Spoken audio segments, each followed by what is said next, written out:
You are not a tourist in time. You are a witness, and what you're about to remember may never leave you again. You saw her skin peel off in your hands, and she was still whispering your name. You did not scream, not because you were brave, but because the others would hear, and they would come, and they would know. You had touched a marked one. That day, the bells in the lower valley stopped ringing. That night, the dogs began to howl. They did not stop for 3 days. The wound had started small, a blister, no larger than a barley grain, just beneath her collarbone. She said it stung, then it bled, then it did not stop bleeding. Then her skin began to separate from the flesh, as though boiling water had touched it, though none had. By evening, her left arm was black. By morning, it had liquefied, and she was still breathing, still calling your name, still asking, "What is happening to me?" There was no answer. No priest, no healer, no God remained. There were only the screams, and the smell of rot from bodies that still had breath. If what you're about to witness leaves you unsettled or awakened, consider subscribing. Not for the numbers, but to help these buried stories rise again. If it brings value, leave a like. If it stays with you, leave silence. You were not a doctor. You were only meant to clean the floors. But when the surgeon collapsed mid-prayer, when the other assistants began pulling off their gloves and weeping, someone had to take notes. Someone had to boil the water. Someone had to write down the names. You volunteered. Not because you were brave, but because no one else had hands steady enough to thread a needle. That was in the year of our Lord 1584. The port city of Cadiz had just survived a siege, but it would not survive this.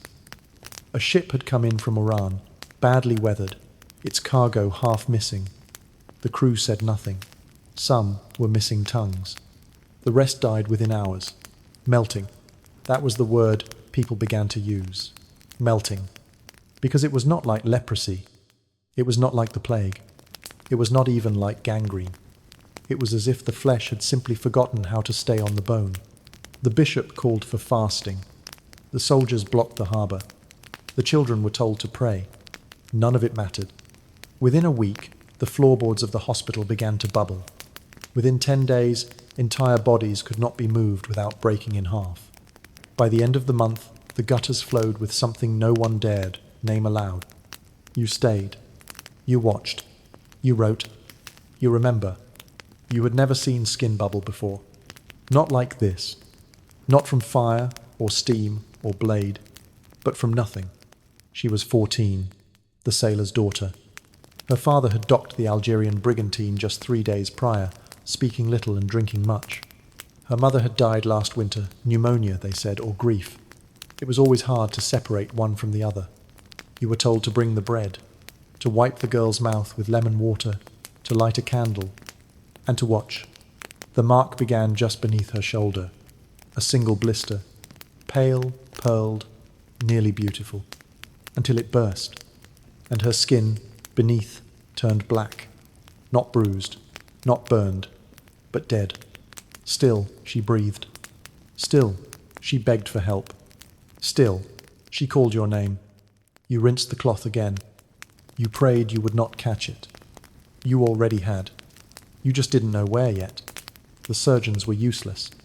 They argued over whether it was the plague, the French pox, the Moorish fever, or worse divine punishment. The bishop refused to enter the infirmary. The friars took notes and wept. One tried leeches. Another tried red wine. One even whispered of drilling holes in the skull to release the miasma. Nothing worked. The flesh dissolved faster than their faith. And still, the girl lingered, eyes wide, mouth open, hands shaking. You gave her lavender soaked in vinegar to mask the stench of her own decay. She smiled. She said, "Thank you," and her lips tore open. Not cracked. Torn, as if pulled from within. That night, you were told to sleep in the stables. Not to protect you, but to separate you. To quarantine you. But no one used that word. Not yet. By morning, the girl had no face. Only a sheet, sagging over an outline that no longer resembled anything human. You asked if she had been buried. They said, "We burned her. No rites. No name. Not even a prayer." You did not cry. You were afraid to open your mouth. You scrubbed your hands until the skin came loose at the knuckles. Still, the smell lingered. It followed you into sleep, and into the dreams that would not end. The next came from the harbour. 2 boys, brothers, still laughing when they arrived. The younger had a red mark on his arm, a scratch, they thought, from hauling rope. By evening, he was unconscious. By midnight, his arm had split from shoulder to wrist. You didn't know skin could do that. You held his brother as he screamed. He struck you, bit you, called for his mother. Then for God. Then for no one. By dawn, both were gone. The nurses had started wearing herbs around their necks. Thyme, sage, crushed cloves, sewn into little linen bags. You wore one too. You prayed it would matter. It didn't. 3 more arrived the following day. One was a monk, one a beggar woman, one a baker. None had spoken to each other. None had shared food, air, or wine. But they all had the same mark. That same pale blister, each in a different place. One on the thigh, one at the base of the spine, one behind the ear. They all burst within 12 hours. And the skin beneath turned black, then purple, then gone. The worst part wasn't the smell. It was the sound of skin separating, of blood boiling beneath layers of living tissue, of breath trying to push through a melting throat. The sounds haunted the rafters of the old hospital. They dripped from the beams, echoed down the corridors. The bell in the chapel, once rung for births, weddings, deaths, was now silent. They said the bell ringer was the first to melt. Then came the child, 7 years old, blonde, clean, no wounds, no fever, just soft crying. She said she was cold. Then she said her skin hurt. Then she stopped talking.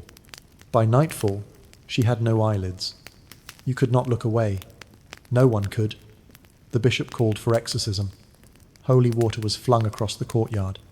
Latin was shouted into the wind. No demons emerged. Only more bodies. Some people began throwing their dead into the sea. The harbour turned red. The gulls vanished. The dogs began chewing their own feet.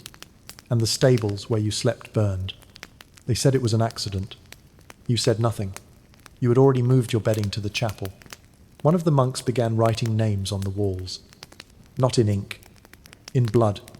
Not to curse. To remember. He said, if no one remembers them, they'll come back. You asked what he meant. He only smiled and pointed to his own chest. You looked. The blister had already formed. You nodded. He bowed and walked into the fire. By the end of the month, the hospital was closed. Not because there were no more sick, but because there were no more healthy. You stood at the gate with a stick, not to ward off infection, but to ward off hope. There was none left to give. When a woman came, carrying her husband in a cart, you told her, leave him. When she refused, you stepped aside and let her in. She never came out.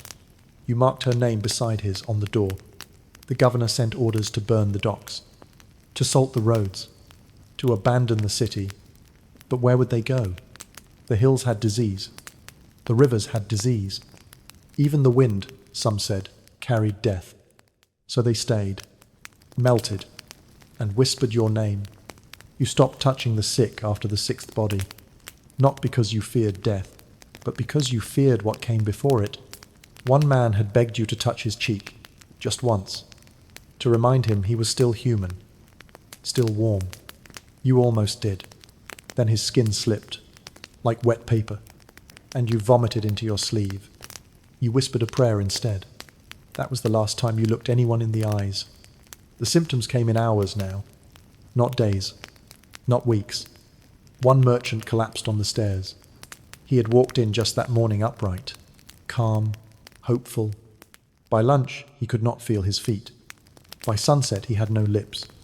The disease did not sleep. It did not pause. It moved like fire in oil, faster with every scream. You were assigned to the chapel, to collect the belongings of the dead, not to bury them. There were no more shovels. The gravedigger had thrown himself into the pyre. You gathered trinkets. A wedding ring burned into a finger bone, a wooden doll, with melted paint. A saint's medal half dissolved in blackened skin. You did not clean them, only placed them in a sack. Later, you would forget where you left it. Every hour, the bell rang. Not for prayer, for warning, a toll to signal another blister, another melt, another plea denied. You pulled the rope until your shoulders bled. You counted by instinct. 12 tolls, then 18, then 26. One each hour. By night, it was too many. So you stopped ringing and just listened. The hospital floors were sticky now, not with blood, but with what came after. You walked in wooden shoes, borrowed from the dead. The soles stuck with each step a soft kiss of despair. One nurse lost her feet trying to cross the ward. The disease had softened the skin between her toes. Her bones were found near the furnace, still wearing the hat of Saint Apollonia. You left it there, as a warning, as a monument, as a mercy. Some began to say it was hell, not metaphorically, literally, the punishment foretold, the judgment begun. Others said it was just bread, bad rye, a spoiled harvest that had poisoned the grain. But how could bread melt you from the inside? How could flour cause your heart to bleed through your skin? The theories meant nothing to you. The suffering did not care what name it was given. A man arrived with his wife on a door, carried it like a stretcher. She had lost both arms by the time he reached the gate. Not from amputation, from sloughing. You tried not to look, but her eyes were open. She blinked. The eyes always stayed. Until the very end. One friar tried to drown himself in vinegar. He said if the wine of Christ could save, maybe the sour of man could protect. They found him coughing beside the barrels. Still alive. His hands boiled. His breath smelled of rot and desperation. You asked why he tried. He said, because prayer failed. You did not answer. Your tongue had grown swollen from biting it too often. Soon, there were no more records. No more ink. No more scribes. You began using chalk, then charcoal, then just scratches on the stone walls. You wrote names backwards, believing it might confuse the spirits of death. But the names disappeared. The walls crumbled. Even the dead refused to be remembered. On the third week, the rats returned. Fatter, braver. They had waited. Now they feasted. You saw one chew the cheek of a sleeping boy. He did not wake. You kicked the rat. It hissed. It did not run. It waited. Because it knew. It would outlast you. You wrapped your hands in cloth. Not for protection, but to keep them from shaking. You had not slept in 2 days. Each time you closed your eyes, you saw skin sliding like wet bark from a tree. You smelled iron and milk and rot. You heard the sound of melting, a soft hiss like wax on a flame. But no candles burned. Only bodies. The bishop finally died. But not of the disease. He hanged himself in the bell tower, with the chain used to toll for the dead. They left him there, not from disrespect, but because no one could climb that high anymore. The stairs had collapsed from decay. You could still see his feet from the courtyard. A strange kind of angel. A warning to the sky. The governor ordered the city sealed. A final act. No one in, no one out. But the disease was already in the soil, in the wells, in the bricks. You drank boiled water. You still coughed blood. You ate only what came from sealed barrels. You still felt the fever, and when you woke, your fingers were numb. You counted them every morning, all 10. Still, but how long? A man came with a scroll. A physician, he claimed. He wore gloves soaked in lime. He asked you questions. Where it began, what it felt like, how many had died. You did not answer. You could not trust someone who still wore clean shoes. He left with a sample, a lump of blackened flesh in a sealed jar. He said he would return. He didn't. You found his gloves 2 days later, wrapped around a stick of incense. You stopped opening the doors. If someone knocked, you prayed they would go away. They didn't. They only leaned, coughed, and melted. You placed salt at the threshold. You whispered the old names. You held a cross made from splinters of a burned pew, but still they came. One woman scratched your door for 6 hours before going quiet. You opened it the next day. There was no body, only the skin, folded, like a discarded coat. You burned your own mattress. You tore your robes into strips. You slept sitting up. You spoke to no one. You touched nothing. You waited. You smelled it before you saw it. Not rot. Rot you had learned to endure. You had made peace with the stench of meat turned against its maker. You could stomach pus, blood, the sweet, cloying syrup of decay. But this was different. This was burning. Flesh, yes, but not as you knew it. It curled through the air like a question you were too afraid to ask. Acrid, wet, metallic, like boiled leather and funeral oil. You covered your mouth, but it stayed. It clung to the hairs inside your nose, to the inside of your teeth, to the lining of your soul. It was you now. The crematorium was full. No, not full. Bursting. It had not stopped in days. The priest who once lit the first morning flame had been reduced to bone fragments and soot. Now the fire tended itself, or so it seemed. They kept bringing bodies, stacked on carts, dragged in by boys too young to spell mercy. You watched one fall in alive. He had slipped. The others didn't scream. They just kept stacking. You had gone to the edge of the pit once, just once, to see what the burning had become. And you saw it. An arm, still holding a spoon. A jawbone clenching a string of pearls. A skull with the eye still melting, the fluid trailing like tears into the coals. You staggered back, vomit hot in your throat. The fire did not judge. It only consumed. People had begun to smear ash on their doors. Not crosses, not blessings, just ash, as if the fire could save what the church could not. You did the same, because fear has no theology, only ritual. The worst were the false alarms, the cries in the street, "He's breathing!" She moved, but by the time you reached them, the movement was always muscle memory, a twitch, a cough long expired, nerves playing cruel tricks beneath cooked skin. Yet still they were pulled from the carts. Still they were opened. One girl even sat up. Her mouth moved, but no sound came. And her skin, her face came with it. It clung to the cart like parchment. You could see her teeth through the air. She died a second time. You wondered which was worse. Then came the collectors. Men from the city walls. Covered head to toe. Not doctors. Not monks. Just paid. They wore waxed cloth and iron masks. They said they were there to finish the job. No prayers. No names. Just pitchforks. They pushed the bodies with them. One rolled off and burst open like overripe fruit. You saw a child's hand still clutching a piece of bread. You asked them to stop. They didn't. One of them spat at you. "You want the smell?" he said. "Then keep it." You did. Every building had the same problem. Stairwells full of corpses. People had tried to escape upward, thinking the sickness lived below. They were wrong. Death had always known how to climb. Now the upper floors were tombs, and the smell pooled downward. Thick, hot, slower than smoke, heavier than grief.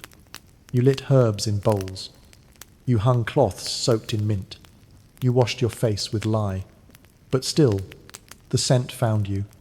It waited behind your tongue. It kissed your dreams. It came from inside. Someone broke into the church. They were looking for wine, or for God. They found neither. Only you, and a row of candles that refused to light. You offered them bread. They took your shoes instead. You didn't follow. You just sat and listened to the sound of their feet sticking to the stone, to the slow drag of breath through spoiled lungs, to the silence afterward. You found their body the next morning in the baptismal font, face down, hands blistered from the consecrated water. You stopped writing by then. The ink had dried. The quills had splintered. Your hands had learned only one prayer: wipe, cover, stack, burn. You became one of the collectors, not because you chose to, but because the others stopped coming. One day they were with you, then they weren't. No funerals, just absences, just gloves still warm. And the smell, always the smell. You once tried to make music, took a lute from the rectory, plucked 3 strings, but they snapped. The wood bent in the damp, so you turned it into firewood and watched the music burn. It smelled better than flesh. Briefly, the cats survived the longest. You don't know why. Perhaps they had made a deal with the pestilence, or perhaps they were immune to man's ruin. They stalked the corpses, ate what they needed, then moved on. One even brought you a finger, laid it at your door like a gift. You bowed, because what else was there? You woke one night to laughter. Not cruel, not mad, just soft. A girl's, from the courtyard. You rushed out barefoot, tripping on bones, calling out. But it was only wind, and maybe memory.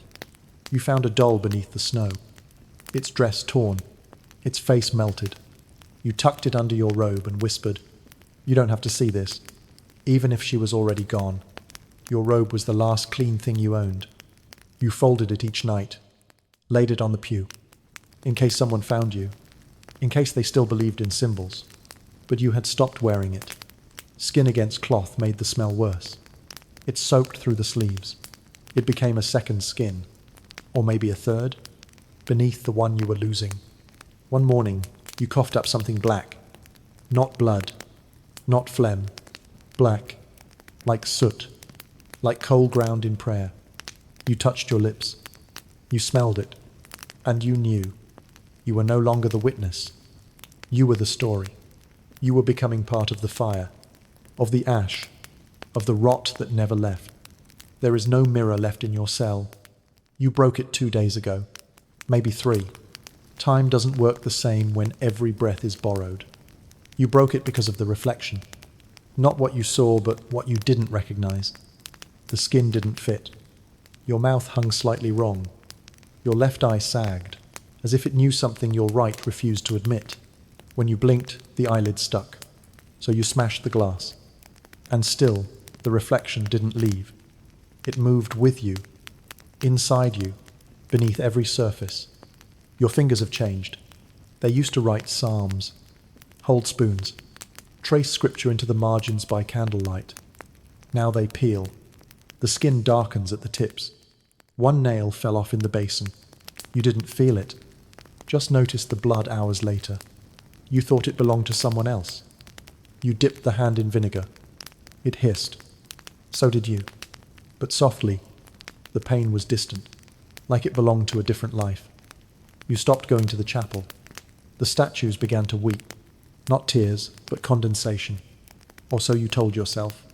But the Virgin's face dripped in the cold, and Saint Sebastian's eyes bled rust. You feared they saw you too clearly. So you prayed from the stairwell, facing the wall, speaking aloud to no one. And perhaps that was the point. A tooth loosened in your mouth. You pressed it with your tongue. It wiggled like a child's. You laughed, then coughed, then swallowed it. You didn't mean to, but it was gone, and something inside you celebrated, because part of you had become part of you again, even in reverse. You once read about martyrs, those who were flayed, scorched, torn by lions. You used to think their suffering was noble. Now you wonder if they ever looked in the mirror and saw their face returning to the earth in pieces. Because that's what it feels like the skin is resigning, like your jaw is a confession that never stops speaking. You ran your tongue along the roof of your mouth. It was slick, wrong, soft. You tasted copper. You thought of coins, of Judas, of betrayal. You wondered who you had betrayed. And then you remembered yourself. When you opened the monastery gate and let them in, the sick, the lost, the mothers holding children already cold. You welcomed them, fed them, blessed them. You thought you were doing good, but all you had done was invite death to dinner, and now it was cleaning its plate. The birds are gone, even the crows. You used to hear them fighting over corpses, used to see them perched on windowsills, heads cocked like judges. Now the sky is still, colourless, as if the sun no longer finds you interesting. You heard singing last night, a woman's voice, broken but deliberate, a hymn you'd forgotten. You followed it through the hallway, barefoot, robes dragging like funeral cloth. But every room was empty. The sound came from within, from the rot in your ear canal, the place where your body pretends to be alive. You found your name written in blood on the door. Not yours, but the name. Your name, written across the old chapel entrance. It hadn't been there the day before. You stared at it for an hour. Then you opened the door. Inside, silence. Candles that had never been lit. Pews coated in dust. A bird's skeleton on the altar. You knelt anyway, because kneeling is the only thing the dying remember how to do. One of your legs is heavier than the other. You drag it now. It drips. Not blood. Something thicker. You tried to wrap it, but the cloth soaked through before you tied the knot. So now you walk crooked. A hunch not from age, but from imbalance. From rot. The kind that starts behind the knee and finishes behind the eyes. You tried to shave. A ritual. A memory of routine. But when the blade touched your cheek, the skin came with it. A single, curling strip. You dropped the razor. You did not scream. You just stared. Then laughed. Because even pain feels like attention. And no one else is watching. You dreamt of your mother. Not how she died, but how she smelled. Soap and lavender. She held you in that dream. But your arms dissolved in hers. She didn't seem to mind. She just held what was left. And sang. There's a wound on your back now. You cannot see it. But you feel it. Like a mouth. Always open. Always wet. You think it might be breathing. Sometimes, when you sleep, you feel it whispering. A language older than memory. A cat returned. You hadn't seen one in days. This one was thin, bones wrapped in grief. It rubbed against your ankle. You offered it your last crust of bread. It refused, but it stayed, curled at your feet, like it had decided you were no longer a threat, or no longer anything at all.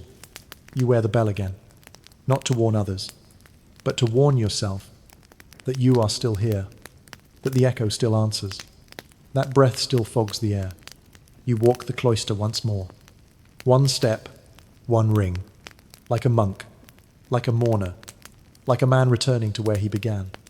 You found a mirror today, unbroken, buried beneath an old robe in the sacristy.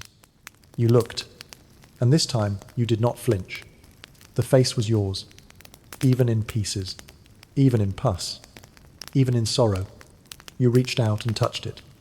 The glass was warm, and you whispered, "So this is what's left." The silence is now permanent. Not a pause between moments, but a condition, a weight, a verdict. You wake to it, you sleep in it, you breathe through it. And when you speak, your voice doesn't echo, because there is nothing left to echo from. The walls have grown soft.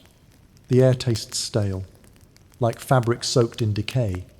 You collapsed yesterday, your legs folded beneath you as if they had grown tired of pretending. You fell on the stone floor. Your cheek met the ground.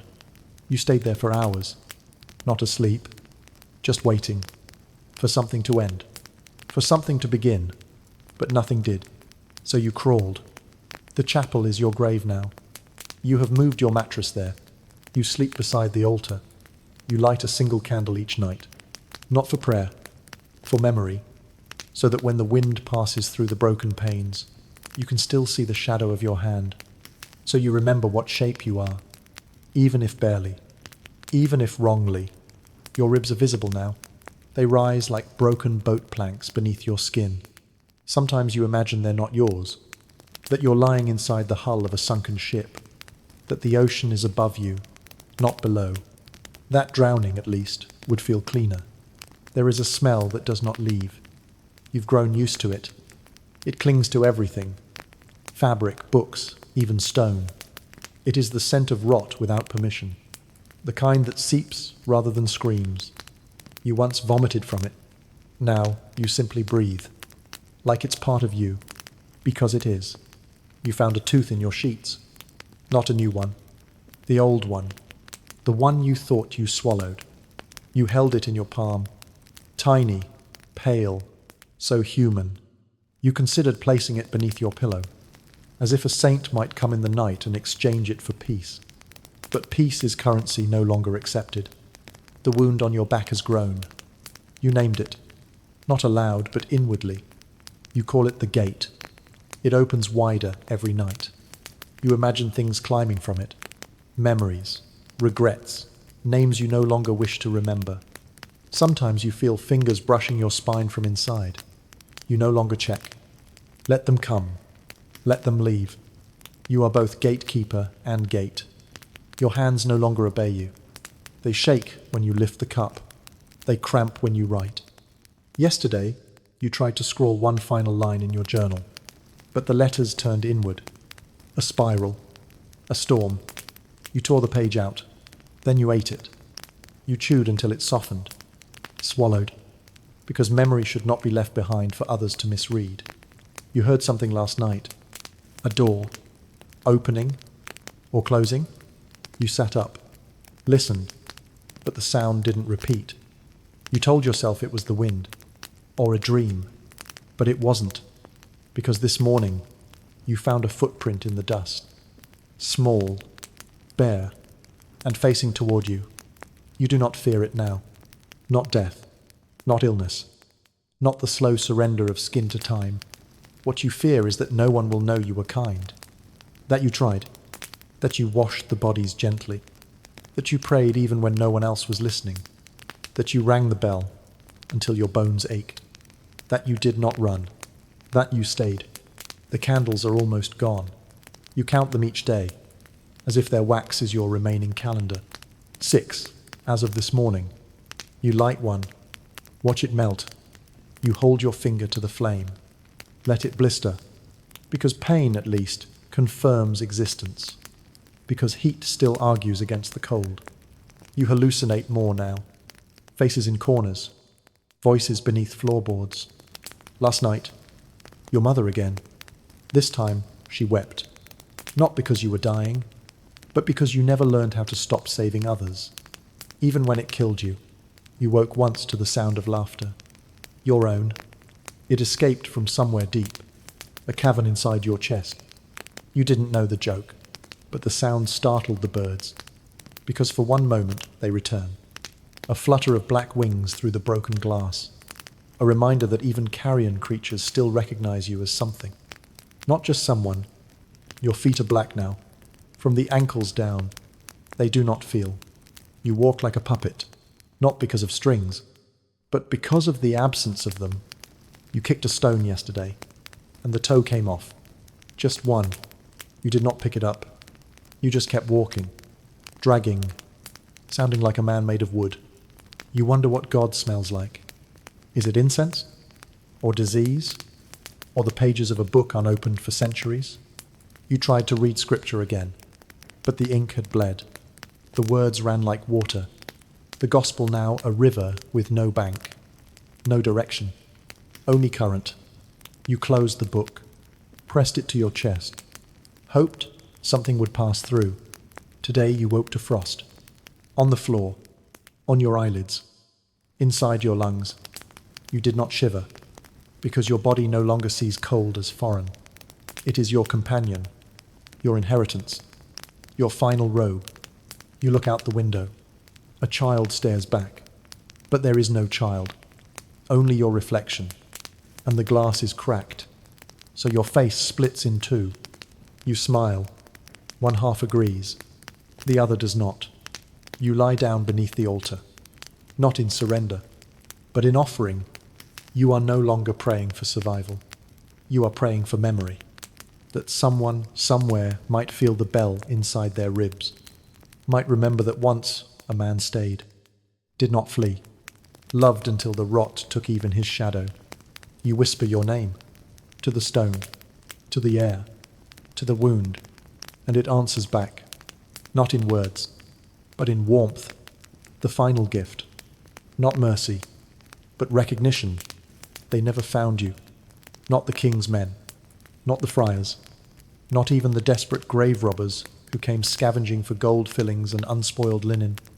Your body lay curled beneath the altar for 3 seasons, before it was disturbed not by human hands, but by a collapse. A stone fell from the arch, then another, until the ceiling gave way like an old rib cage, cracking open to release the last breath of a forgotten house of prayer. Your bones were buried beneath dust and lime. No cross marked you. No chant accompanied your parting. Just cold, and then the weight of time. Centuries passed. Moss climbed the cloister walls. Rain polished the stones until the names carved into them dissolved. Rats lived in the dormitories. Birds nested in the rafters. A tree grew through the refectory, splitting the table where you once broke bread with the dying. No one came ringing bells anymore. Only the wind. Only the insects. And yet, one morning, someone did arrive. A boy. Lost. Or abandoned. He stepped into the ruin barefoot, his breath visible in the winter air. He did not speak. He simply looked the way children do when they expect ghosts. And the ghosts did not disappoint. He heard them. Faint, uncertain, but real. The bell. Just once. Far off. Buried deep. He walked toward it. Past the chapel. Past the altar. Into the rubble. He reached down. And he found your hand. Still curled around the handle. Still holding what you had never let go. The bell came free before the bones did. It rang again. Once. Sharp. Alive. The boy dropped it, startled. It bounced, landed on its side, and rolled. Into the light. Word spread. Not of you, but of the relic. They said it was a healing bell, that those who touched it felt warmth. That fevered children slept through the night if it rang outside their window. That old wounds closed. That the dead dreamed more peacefully. They placed it in a chapel, polished it, wrote prayers around it in gold. They gave it a name, Sonatio, Latin for healing. They bowed before it, kissed it, rang it during plague time, never knowing the hand that once rang it for death, never asking who had paid its price. Your name never surfaced, not in parchment, not in stone. You were erased by reverence. Anonymity disguised as veneration. Even your monastery was renamed. The village called it the Hollow Cloister, because of the way wind whistled through its nave, because of the birds that never left, because no one remembered what had once echoed there. And still, some nights, when fog drapes the ruins like a shroud, locals say they hear something, a faint ringing, not from the chapel, but from beneath. One tone, low, worn, and always followed by a whisper. Stay. They say the boy grew old and never left the village. They say he never married, never spoke much, except to the bell. They say he used to visit the ruin every year on the same day midwinter and sit in silence beside the place where he found you.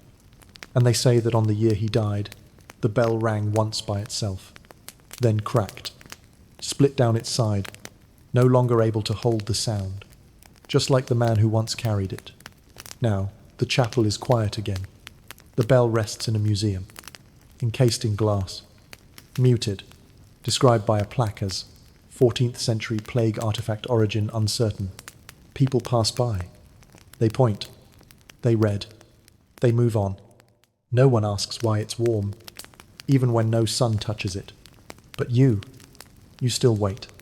Not for resurrection, not for glory, only for memory. A name spoken, a life recalled, a bell heard. Once, without fear, without forgetting. And if someone, somewhere, rings a bell in the fog, and it echoes where none should echo, and a whisper follows it, know that you are not alone. Know that the hands still remember. That silence has a shape, that someone once stayed, and did not run, and left behind more than bone.